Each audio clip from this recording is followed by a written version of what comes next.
Well, picks and bans are ready for game number 2, and I think that's a great point to look for an adjustment for Bedtimes calling, is how well their draft works together. You called it before we even saw game 1. There just wasn't a lot of synergy there with these picks. It was just a lot of gods that seem pretty good and on their own. Then nothing really that works together particularly well. Well, for starters, Bedtimes calling already switching things up, looking at that Shivalanke right away. So no chance of Just Lion trying to run it back with the 9-0-6 score line. He's going to have to figure out something else this go round. But I am a fan of the fact that Bedtimes calling are very clearly making the adjustments necessary, and Outcold Gaming, because they're in that second pick position, being forced, I think, into that Arthur ban. Well, they banned Arthur and Osiris last game, and that's exactly what they'll do here in game 1 again. And with how well Kana played in that solo lane, I think that taking away some of his comfort picks is probably the right idea. He was the one making things happen for Bedtimes calling that game. Outcold Gaming trying to keep everything, I think, more prioritized towards their mid and duo, while at the same time helping to alleviate some of the pressure that might have been there otherwise in solo. But with an Uller call, I think that that's a pretty strong call out to Just Lion. Very evident now that Bedtimes calling Hunter looking to try and scrap a little bit more. Ooh, Outcold end up getting that Jormungandr for themselves. Do keep in mind, by the way, didn't really talk about it in the death segment, but Ollie not playing today for Bedtimes calling. It's Raiden 2 in that mid lane for them. So I would normally say that maybe this Uller could be mid or ADC. I think it still could, but we just don't know nearly as much about the subs god pool as we did about Ollie's. Uller is fairly interchangeable though, so I wouldn't throw it completely outside of the realm possibility. But with that Zhonghui being picked up, starting to wonder if maybe that could be the mid lane god of choice instead. But I also really like this Fafnir strip away because it does pose some of the I think double hunter possibilities, because this Zhonghui could be for solo lane. Yeah, I like it a lot. I think this is the right idea. And you're taking it away from Dragon King on the other side, who's played this god very, very well during his time playing support for Outcold. Raijin the selection, though, for Outcold. That gives Synortis some more pressure in the mid lane, and a god that can really give trouble to that more immobile Zhonghui in the mid lane. You build that early pen, and he just kind of gets killed in the mid lane sometimes. And I like the direction now that Outcold Gaming are going. Now, since they have that Raijin solidified, looking to take away the Susano, probably one of the more harassing type of assassins to try and chase down this Raijin. Also not going to have to worry about any of those wind siphons. And the Fear No Evil is something else that Outcold Gaming certainly don't want to see go into the hands of Bedtimes Calling's jungler. But with Susano and Humbats having been banned away, those are two pretty big team fighting ultimates that I think could have also assisted Outcold Gaming pretty heavily. But the Daji, I think, is smart. Powwow, not a whole lot of CC immunity so far for Bedtimes Calling. Uller and Zhonghui going to be fairly susceptible to this Daji ultimate. Yeah, but where's this Robin going then? Is this going to be Robin solo Jormungandr support Daji jungle, or are we going to see some weird nonsense elsewhere? I think there's a fair enough chance for it to be a Robin support at the same time that I do believe that Robin or Jormungandr could wind up in that support role.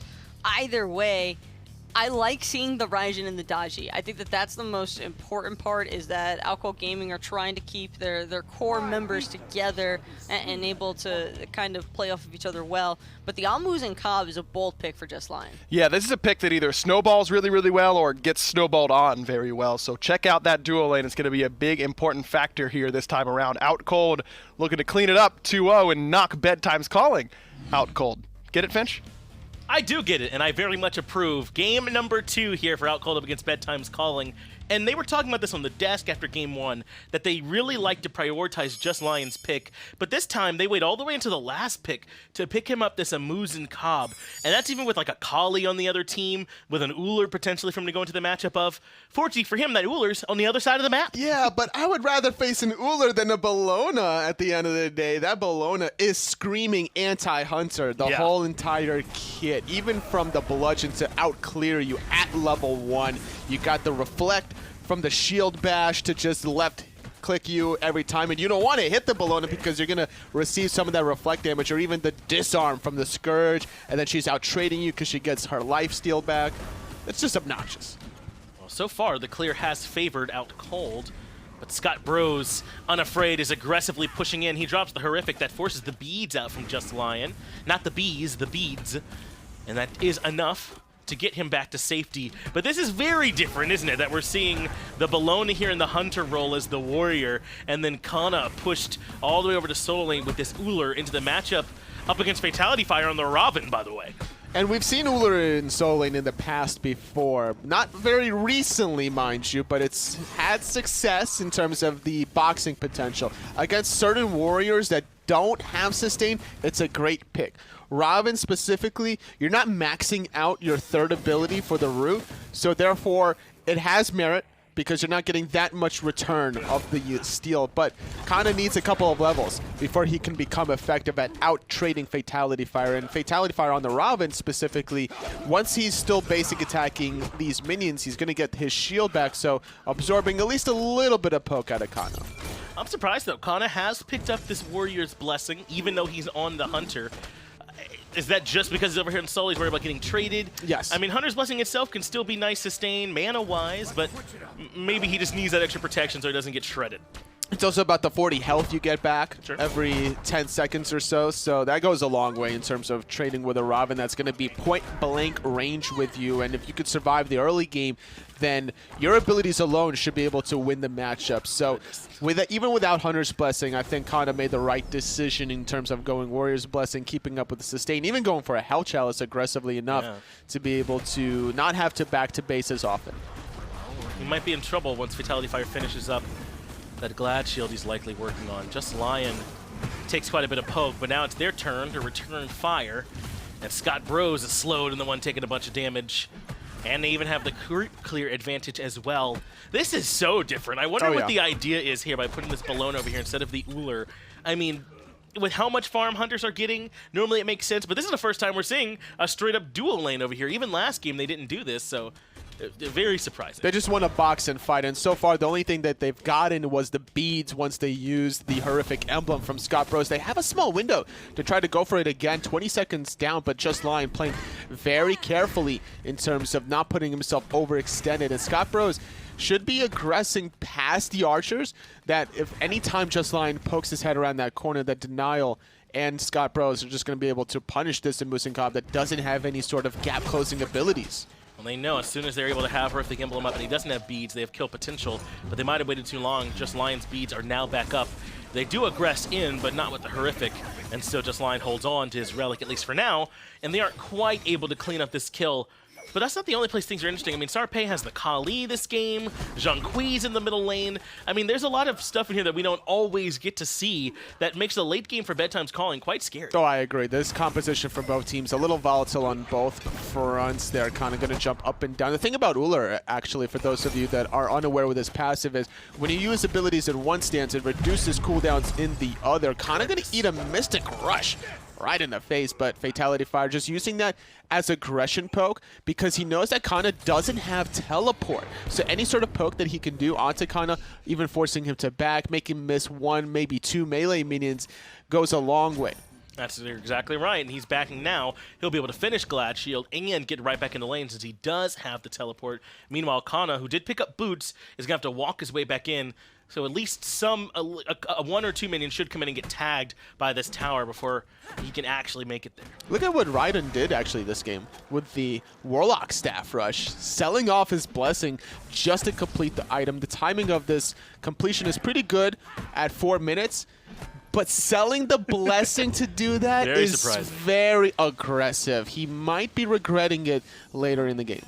Yeah, I mean, even now, right around now, when he's like, man, sure wish I had some sustain. You know, that's something that Mage's Blessing would do for you. It's very interesting having it to get you through, like, maybe those first few minutes, and then you can use it as, like, a little bit of a cash bank to go back and complete this Warlock Staff. It is a great item for Zhongkui, right? Oh, yes. Because he loves having that extra tankiness via the HP to go along with his prots, but I don't know, man. Mage's Blessing is so good. Uh-oh, Fatality Fire poking his head where it doesn't belong in a 1v2, but Sarpei just going to eat the Prada Onslaught instead. Not interested in terms of poking out Fatality Fire, making sure that he gets that red buff respawning to the left side instead. Well, Sarpei has that face fixed, and Raiden in some trouble too. Just has to slowly walk away from the dodgy. Remember, he does not have boots yet either.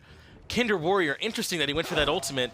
He never even really got to fire a chain because Raiden made it too far out of range, and he just gave up on it. Yeah, not even attempting that. So just going to go back to farming for his own red buff. Do you think maybe he wanted to blink and like maybe got hit by a minion or something? Or I don't know what that was. I mean, I don't know the actual controls as to how close the blink is versus the ultimate relic, but maybe. Yeah, maybe he like hit blink and then just hit ult and like did it so quickly he didn't realize he hadn't like sometimes that can happen. Yeah, if that you could don't be a realize you're thing. in combat. That's so true. Maybe that's what happened there, but very curious as Kinder Warrior ends up unfortunately wasting the ultimate. Now he's used his blink though, so there you go. Surprised that we haven't seen a kill at 6.5 minutes with how aggressive these compositions are. Normally when there's an Uller in the solo lane, you're looking for action.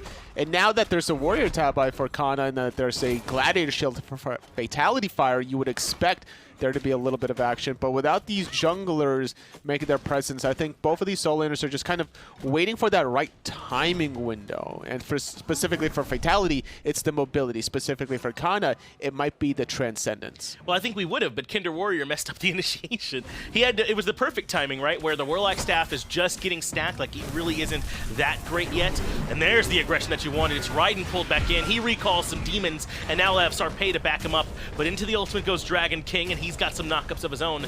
This last one will likely be the retreat back to the tower. But it's Kinder Warrior who comes back in and dies. Yeesh, not having the ultimate, not having the bees. He was just between a rock and a hard place. I think there was some severe disconnect between the front lines because Kinder Warrior, I believe, was expecting Dragon King to keep using that World Serpent aggressively knocking people up. And that could have been the window that Kinder Warrior needed to find a kill. But without the ultimate or the beads, that's just going to be a kill every time. Well, there is some chance that maybe there's disconnect there as Just Lion puts it to Scott Bros. The Amusin Cobb in the 1v1, even with the Berserker shield there, comes out on top. Surprise, Scott Bros just didn't use that Eagle's Rally. Like, even getting hit with a Stinger, sure, cripples you, so you can't shield bash, but it doesn't stop the CC immune Eagle's Rally. And Scott Bros almost juking out the bees, but just not enough of a juke. Well, I talked already about how Scott Bros and Denial are a different look. Denali wasn't there for them in the mid lane either, so it's Raiden that's there for them. But there's differences for Outcold. It's normally Mr. Sax that's in there for him as Denial in some trouble. This should be a much better ultimate. Pulls back in the Fafnir and sets up the kill. Easy does it. But maybe that's why there's a small bit of disconnect in that in between Kinder Warrior and Dragon King, is that normally it is Mr. Sax. And that's an important role to fill. The support position is not a role that can be filled by anyone at the end of the day. You gotta have the good synergy, the communication, and just the calls like this, Finch. To come over and burn the Gold Fury, and they bring it down quite quickly. Now, Dragon King is their listed sub, so hopefully they've been able to get in some reps with him before this, and whatever ends up happening where they couldn't use Mr. Sax, it's nice that they were able to call in someone they have listed. But as you said, there might still be a couple of openings there. And Synordis with no mana and no ultimate, he's dead to rights. Sarpei cleans him up, and they even break off, but can't quite chase down Kinder Warrior. Just a little too fast, able to use that escape just before the card came out. Scott Bros needs to find one more basic attack. Doesn't have Eagle's Rally, doesn't have Shield Bash, but he has Sarpei. Sarpei is able to at least find Just Lion. I think Scott Bros missed the Scourge. Yep. Is why that one took a little bit too long. But in the end, it ends up being fine as Sarpei did rotate over. And maybe that's even better. Give this Kali another kill. So, hey, the Galaxy Brain plays totally. And that was a Bologna 1v2ing before the Kali even made the presence felt, forcing both of those dual lane members to the tier 1 tower. And that's because of a power spike play. The Berserker Shield having such an effect on a Bologna versus a Bologna that doesn't have a Berserker Shield. That's right. And can certainly be a problem. Maybe the Horrific Emblem, too. It looks like that one's on cooldown. That might have been a big part of that play for them as well, because Just Lion still hasn't finished boots. So he's slow as is. Yes. And when you factor that he's been extra slowed by that Horrific Emblem, then it definitely could set up for Scott Bros on this Bologna to cause some extra punishment. Kinder Warrior going to get slowed in his own right, returning the favor with some extra damage, but Sarpei is going to try to avoid that, having to use the beads against the Palo. No actual pulls, but at least Kinder Warrior lives to fight another day. But that's got to be better. He only hit Sarpei with it and gets the beads out there, so that is good, but they were so clumped. Yes. It feels like he could have gotten Raiden and forced those beads too, just not as much as perhaps as what could have come from that. Going very aggressively with the Eagles Rally. Does have the Scourge for the sustain, but he's baiting because Sarpei yet again with a cleanup. He lands the stun. That's an easy kill for the Kali, and now it's up to Kinder Warrior to even things up. is able to find the damage with the horrible burns. It's not going to outlast the ultimate. Sarpei needs the reset, but can't quite find it. Kinder Warrior gets the kill. Very aggressive. Without the jump, that was such an interesting risk that he took. Getting CC'd before the jump comes through. Unfortunate for Denial. And a bit fortunate for Zynortis, he does damage, then the taunt to pull him back in. I'd have thought he'd have taunted right from the very first shot, but that ended up being just that bit of damage they needed to set up for Dragon King to get the kill. So, Tully, you asked for it. It's been a bloodbath ever since. That's true. You said there were no kills. 8 now on the board. Ask and ye shall receive, and I'm not done asking because I think there's going to be more action in the soul lane between these two. Kana finishing off his Transcendence, but now Fatality Fire with mobility in his own right, now working on a Void Shield, having the tier 2 version of it. Should give him some more potential to win these trades, knowing that Kana doesn't have lifesteal in his build. That's right. This whole time, Fatality Fire has been playing knowing that largely his poke is going to stick. It's mostly just this health chalice that Kana's gotten that's kept him topped off, and then a little bit from the Warrior's Blessing. So I think that's why Fatality Fire's been a little bit more liberal with his abilities, trying to punish out this Ullr, who also doesn't have teleport. I'm surprised Kinder Warrior hasn't made his presence felt in that soul lane up against an Ullr that doesn't have teleport. So even if you don't get the kill onto Kana, or even just forcing out the beast, you can go for round 2, force him to back to base.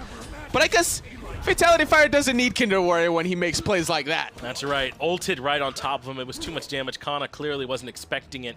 And there can be some time before you can switch to Axe and make the jump too, so Fatality Fire capitalizing on that window. There's like about a 1 second window for the switch, and that's sometimes all you need in competitive play, whether that's Pro League, Minor League, or even the Console League, to kind of make that play on an Ullr is asking quite a lot, actually. So the way Kana's been playing it, he's been jumping up and down to avoid certain abilities like the Prada Onslaught or the Root, but if you're not respecting the Mystic Rush, that's his highest damaging ability. That's right. It does quite a bit, as now the Pyromancer under siege. Outcold Gaming know there's no solo laner over here as Kana's back in base, so they can burn it down quite quickly. So they grab the tier 1 tower, a bunch of solo farm for Fatality Fire, and the objective, all to try and push themselves into a proper lead. They're 3K up.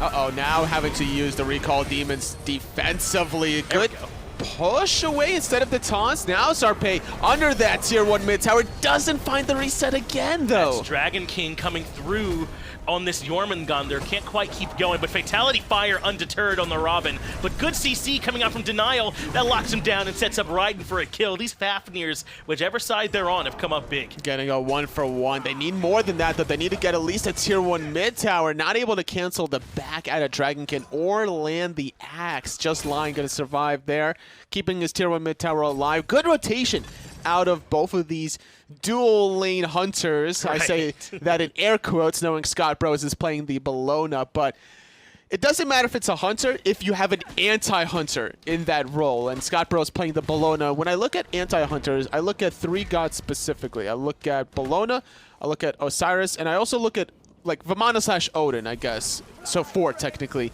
in terms of anti-attack speed in that regard. Right. Well, I'm wondering how they're planning on using this one, because at this point, Kana just made a rotation that would be typical of your solo laner, trying to keep up with Fatality Fire. But I almost wonder if that shouldn't be Scott Bros doing it, so that it's the Bologna coming into match, especially they're not too far apart level-wise, but Zynortis now in trouble, has already had to use the Aegis, but it's not going to be enough to keep away from Sarpei. The Kali hunts him down, but now the return fire from Kinder Warrior and Dragon King, they burn him down, making it 1-for-1. Not having the ultimate, he uses jump offensively. They find 1 pick, but they're looking for a little bit more. Kinder Warrior gonna eat 1 last ghost just for good measure. But Raiden does end up falling, so it stays uneven trade, 2 for 2, but the health bar is favoring Outcold, and they're happy to push. Considering a rotation in is Scott Bros, but I think they've recognized he's there. Dragon King sees him and calls it out to the team. Outcold Gaming positioning very well in these engagements, boxing Scott Bros out on the left side of the map. Not able to get any objectives after this 2 for 2, but they're still looking for a little bit of poke to maybe invade the red buff, maybe go for this Gold Fury, knowing that they have just Lion on this level 13 and Moose and Cobb with plenty of DPS. Oni Fury now being bursted.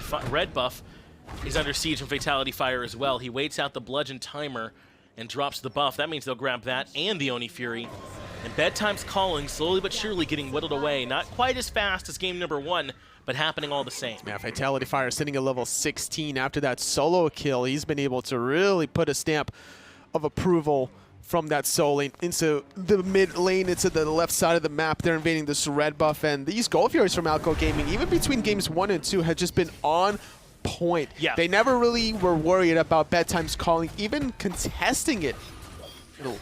They definitely have had good recognition. It's just Lion's about to be soloed here. Oh, yeah. Even the Thorns ticking spell his end. He drops the honey at his feet, but as long as Eagle's rally is there, nowhere for the Moose and Cobb to go. A nice cleanup kill from Scott Bros, but as you were saying about the Gold Fury, it's been just great map control, map awareness from them on when they have those windows. And yet again, look at the vision control on the left side of the map. They just have this triangle formation between the mid camps, the Gold Fury between that purple and the red buff. Scott Bros in a little bit of trouble up against the Powwow. Gonna get pulled in. This is a kill.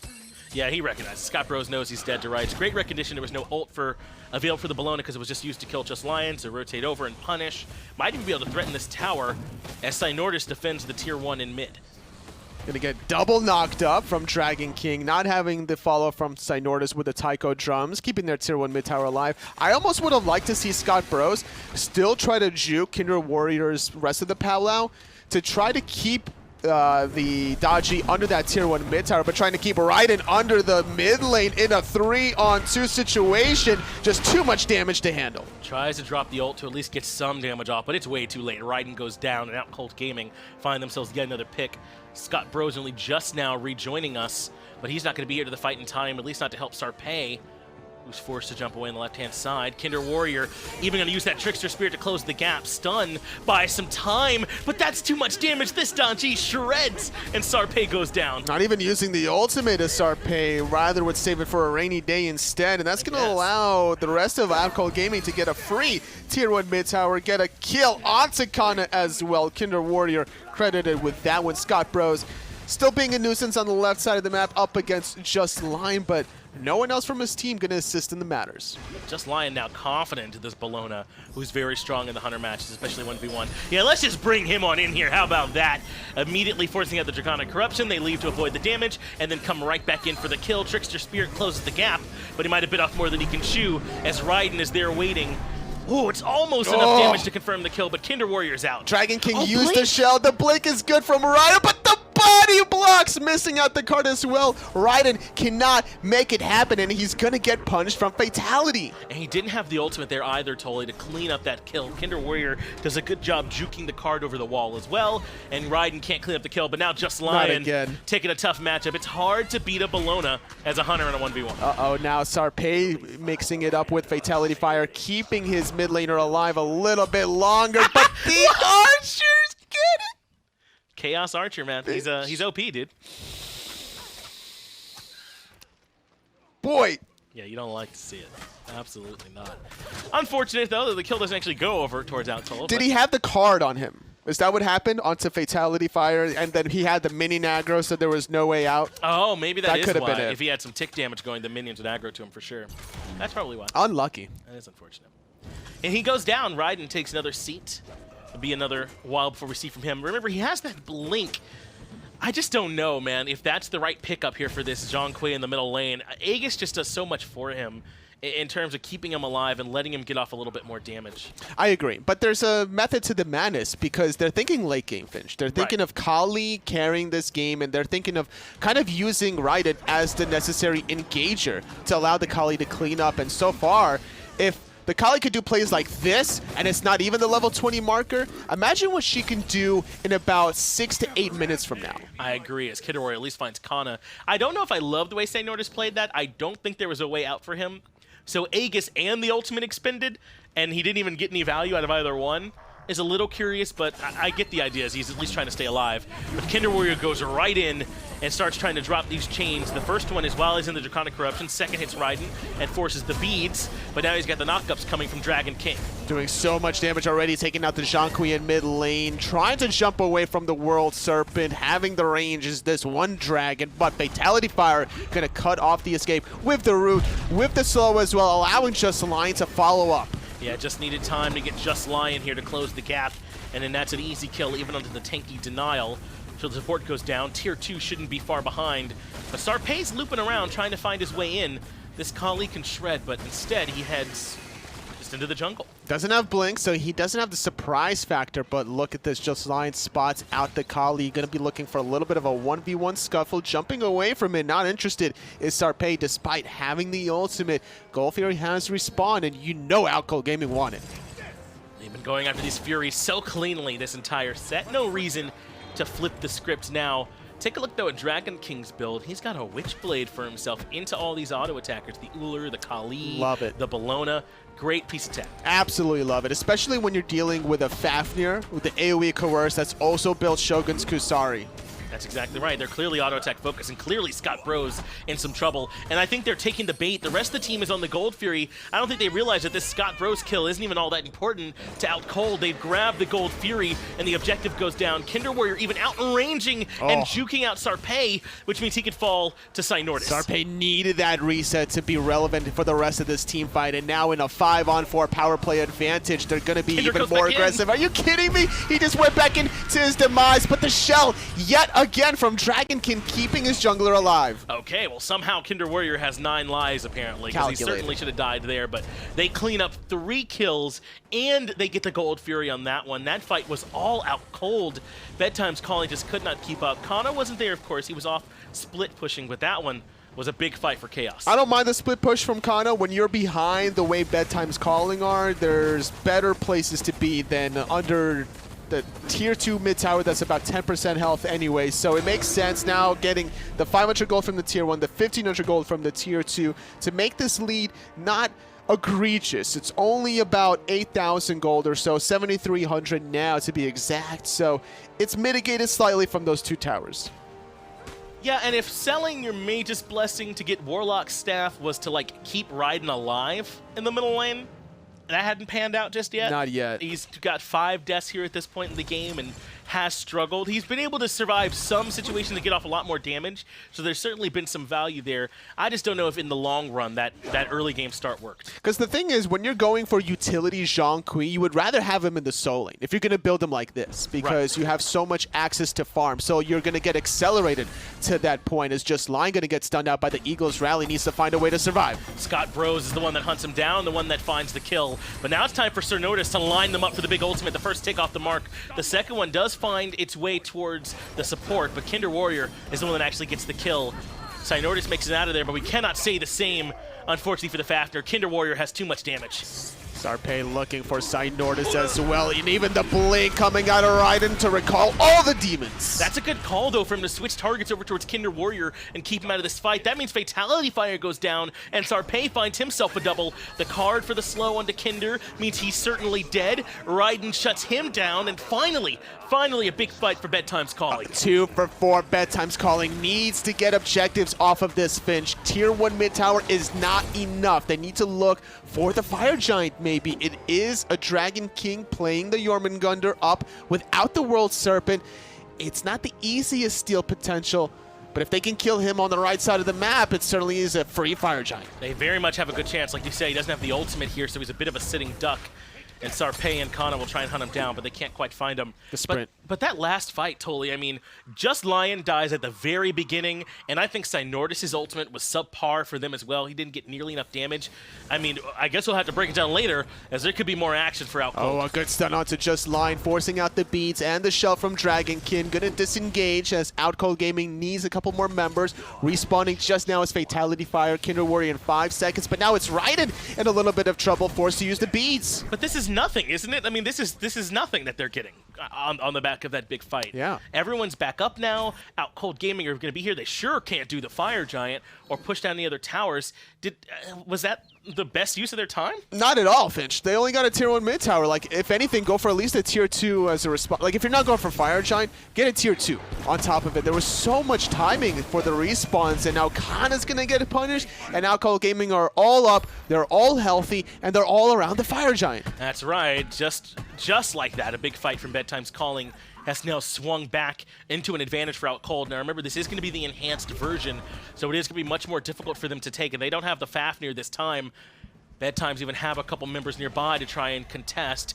Dragon King holds the aggro, but instead they look for the fight. Scott Bros is getting collapsed on, and they have plenty of damage coming his way. They avoid the Eagles rally, and the Bologna goes down. Gonna go look for a little bit more, forcing out the Draconic form to avoid the pull. Raiden in the background, though, taking out Nordis. Kinder Warrior gonna get taken out as well. Sarpei using that ultimate, trying to disengage against Fatality Fire. But couldn't quite find the reset, so he'll end up falling. But this is a big turnaround coming through from Denial, and Raiden. Just Lion could be in trouble. The card lands, and he's removed by the Zhang Kui. Suddenly, Raiden having a couple of good fights in a row here, too. The Zhang Kui looking good. Raiden's positioning in this specific fight reminds me of Season 2 Enemy versus Epsilon. Chaos making that rotation with a teleport. Now, Raiden didn't use teleport, but the same positioning of the flank is back, what reminded me of that Season 2 days because of how successful it is. You don't ever expect a flanking Zhang Kui, but when it works, man, does it look good. Because not only does he start the fight by killing out, I believe, Nordis very early in that fight, but also to wrap things up by killing Just Lion, and then also double stunning both Fatality and Dragon King because they had no idea where Raiden was. So the card into the stun, increasing the duration of the stun, was so successful for Bedtimes Calling. Well, the Warlock staff came up big there for him up against Fatality Fire. Had plenty of excess HP. A little bit of backup coming by the way of Denial. Gets him out of there, though Kana, considering the Gold Fury, almost got it stolen away by Dragon King. They needed that, Finch. They needed that so badly. And just like that, their 7,300 gold deficit now scratched down to only 3,200 at 27 minutes in. That's basically nothing. Bedtimes Calling back in this game, and their late game Kali can really start popping off now. Sarpei has been a big difference maker in this match so far, at least throughout the mid game. And then these last couple of fights have had Raiden's name all over them. He's done a good job getting to the back line and finding plenty of damage. I still haven't seen much out of this Uller. He's second lowest in terms of player damage here this game when he's built full damage. But maybe they won't need him. I mean, it's just about keeping Sarpei alive, it feels like, at this point, so he can do Kali things. Because the thing is, Bedtimes Calling are not really getting the fight on their own terms. No. And that's what's not allowing Kana to get the damage that he needs. And this game has been a great improvement between the first one for Bedtimes Calling, ending that last game at 16-4. Outcold Gaming having the 16 this time. Bedtimes Calling now finding much more kills now in the second game, and they're getting some objectives. And I wonder how much of this they're even figuring out on the fly. You know, again, I mean, these are a fairly new roster for Bedtimes Calling. Sarpei and Kana, of course, are longer time members.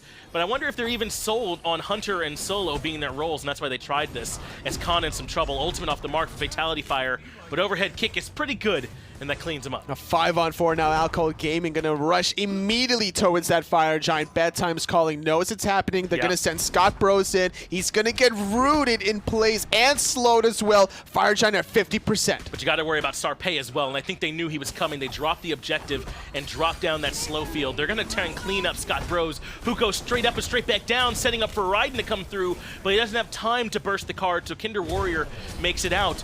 No, Raiden eventually does end up cleaning up that kill, so down goes the dodgy. A 1-for-2, because Scott Bros going down. Nordis could be next. His speeds are down. Late game, Kali just absolutely melting. But he ends up getting blown up. A great knock-up there from Dragon King was all it took, and Nordis found that little bit of damage. Being a Kali sometimes is just that little bit of a difference. Raiden goes down as well, and that's enough. Even though they lose Kinder Warrior, Outcold in control around this FG. Not using the Kali ultimate was so painful, Finch. If that ultimate comes through, Nordis is dead to rights. I'm not sure who exactly was the target, but you can probably find another kill there, I believe, onto Just Lion, or at least force out the relics. And that was a very forced out fight from Bedtimes Calling. That Fire Giant was at 50% health, and they still engaged aggressively with Scott Bros going up and down on the Eagles rally. Well, Denial goes in, immediately transforms into the Dragon to try and contest, but they've halted DPS of the objective. They just burn instead the support, and now the Fire Giant under siege. Kana, almost, man. He got in there in range for a hail of arrows, but it just wasn't in time. That means that the objective secured by Outcold. They've got FG on everyone as Kinder Warrior just respawned in time, and they're ready to push. Yeah, with the Nuller, you'll have to worry about the steal potential. We've seen lesser abilities being able to steal away the Fire Giants in Season 6 at the very least. It's kind of having a good time there. Can I point out that 3-0-23, by the way, for Dragon King? He's I a mean, beast, man. I talked about how much I loved his performance on the Fafnir in Game 1. He's been great on this Jormungandr, and Raiden blows up. He at least gets Cynortus in trade, though, but they take the fight outside of the Phoenix, and maybe they catch Outcold out guard, but that's Kana's leap. He dashes in, gives his life away, but that does mean just Lion is traded out. This scrappy skirmish is the best they could hope. Oh, Sarpei's gonna die as well. His ultimate was expanded, and taking this fight outside the Phoenix is not wise. Like you mentioned, Finn, Scott Burrows very close to being dead. 4 dead members on the left side of your screen. Denial, the only one left standing. I don't think Outcold Gaming even care about him. I don't think so either. They're just going to burn down this right side Phoenix. This might be it. Kinder Warrior, they do have a good bit of damage. Same for Fatality Fire, so they are at least going to give it a try. They've got 1 minion wave with them as well, but into the Draconic Corruption goes the Fafnir. He's got quite a bit to try and push them back, but the Titan now at half HP. 10 seconds away is Raiden, but they burn down the Dragon, reset the aggro, and that should do it. Outcold Gaming will be able to grab game number 2 and the set over Bedtimes Calling. Still undefeated at 7-0 now. Bedtimes Calling couldn't find a game victory the same way they did in weeks number 1 and week number 5. I like the idea of the Zhang Kui and the Kali combined in the late game. Unfortunately, during that right side Phoenix defense, they were a little bit too impatient. They jumped the gun. They needed to kind of allow Outcold Gaming to kind of force the issue before they go back in. That was twice where it felt like they weren't so clear on the call. Yeah. You were right about the Fire Giant. Once you force them off the objective, I don't think you have to keep aggressing beyond it and taking the fight. They could have just backed off. Yeah, and Sarpei not using the ultimate during That the hurt Fire too. Giant ultimate, it allowed Cynortus to live and guarantee themselves that Fire Giant. That's a great point. Another one that really hurt them in that one. But Outcold continued to be the best team here in PS4 EU. They grabbed the set victory today. Let's get it back over to the desk, though. They're going to break it down. Thank you, Finch and Tolly. Outcold continue to stay undefeated, and Bedtimes Calling has come up a little bit short in this game. Some good moments, Taco, but ultimately, I think that the lane swap that they did, where, well, it's not technically a lane swap because the players stayed in the same lanes, but the character swap almost did not end up working out for Bedtimes Calling. I feel like it almost hurt Bedtimes Calling more than when it benefited them, because while the Bologna has a little bit of early and some slight mid-game pressure against the Amus and Cobb, I don't think that it was enough to really prevent Outcold Gaming from still having a lot of the map pressure in their favor. And in fact, if I recall correctly, there was actually early death for both Okana and for Bedtimes Calling dual lane, so it's not like they were really able to find that huge early game lead that I think that they were seeking by throwing the Uller into the solo lane, letting him acquire some of that alone time farm. But if you're going to risk it for the biscuit, I mean, I can respect that at least. Sure. I mean, you're right, though. I mean, both the Bologna and the Uller end up getting solo during the laning phase, and Fatality Fire kind of takes the free laning phase and runs away with it. I mean, this Raven solo was an absolute nightmare for Bedtimes Calling to deal with. And I think the main issue is the fact that you have this Raven going up against the Uller, and so the 1v1 there is just not incredibly favorable for any hunter against a Raven. He's definitely a hunter-killer because of his heavy die potential with that Mystic Rush, and as soon as he developed the lead in solo, he just started looking for some of those mid-game rotations, and he was able, I think, to really heavily influence the pacing of this match for Outcold. Fatality Fire looked great, and so did the Dragon King, man. He played well on the Fafnir, but this Jormungandr, he actually saves the game in my mind, as Cynortus had just jumped and used his beads and his Aegis. Sarpei was all over him on a 6-item Kali, and he gets knocked up by the Dragon King right before his ultimate goes off. He dies midair. Anytime you die with your ultimate up as a late-game Kali, you're going to feel really bad about it.